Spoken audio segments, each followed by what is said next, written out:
បាទជំរាបសួរលោកគ្រូអ្នកគ្រូខ្ញុំនឹងបង្ហាញវីដេអូមួយពាក់ព័ន្ធជាមួយនឹងសិស្សយើងអត់មានឈ្មោះនៅក្នុងបញ្ជីប្រឡងអេតមួយអិនថិចណាយើងមានវិធីសាស្ត្រនៃការចូលឈ្មោះបើសិនបើសិស្សត្រឹមតែ2 3នាក់ឬក៏ត្រឹម5នាក់តែបើច្រើននាក់ត្រូវរាយការណ៍ទៅប្រធានប័ណ្ណដើម្បីប្រធានប័ណ្ណលោកសម្រុតសម្រួលផ្ញើទម្រង់ហ្នឹងទៅប្រាប់បាទក្រុមការងារអញ្ចឹងពេលដែលយើងចូលឈ្មោះនៅកន្លែងនេះបាទយើងចូលប្រឡងណាចូលប្រឡងតែយើងច្រោះអីមកយើងអត់ឃើញមានឈ្មោះទេក៏ប៉ុន្តែឈ្មោះដែលយើងបានចុះរួចគឺវានៅក្នុងប្រអប់ទី2បាទនេះនៅក្នុងប្រអប់នេះអញ្ចឹងទើបគាត់ចុះឈ្មោះឃើញឈ្មោះរបស់គាត់ទើបអាចចូលទៅប្រឡងបានក៏ប៉ុន្តែនៅពេលនេះយើងអត់ទាន់មានឈ្មោះទេ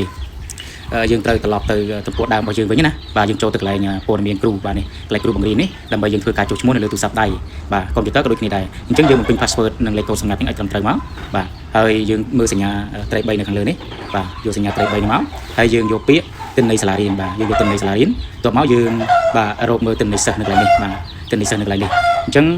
នៅត្រង់ចំណុចនេះគឺយើងមាន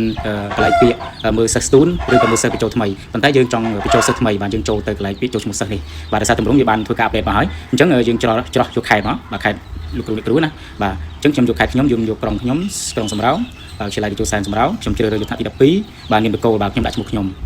បាទដោយសារខ្ញុំមិនជាសិស្សអញ្ចឹងពេលដែលខ្ញុំរកឈ្មោះខ្ញុំអត់ឃើញទេអញ្ចឹងខ្ញុំត្រូវបំពេញខ្ញុំជា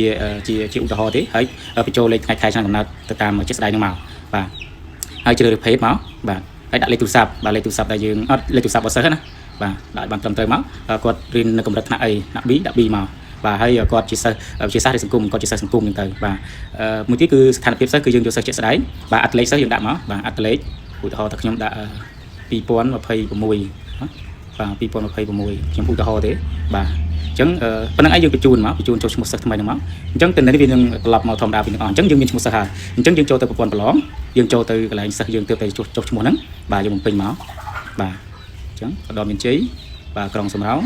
សាលារៀនវិទ្យាល័យវិទ្យុសែនសំរោងថ្នាក់ទី12បាទអញ្ចឹងខ្ញុំ search ទៅឃើញមានឈ្មោះខ្ញុំបាទដាក់មកគិនទៀតបាទនេះគិនធីរ៉ាបាទខ្ញុំដាក់គិនធីរ៉ាសមិញណាបាទអញ្ចឹងដាក់មកចូលទីកោប្រឡងបាទសិស្សគាត់អាចចូលទៅប្រឡងបានហើយបាទនេះបាទខ្ញុំបញ្ចូលខ្លីប៉ុណ្្នឹងចុះបាទ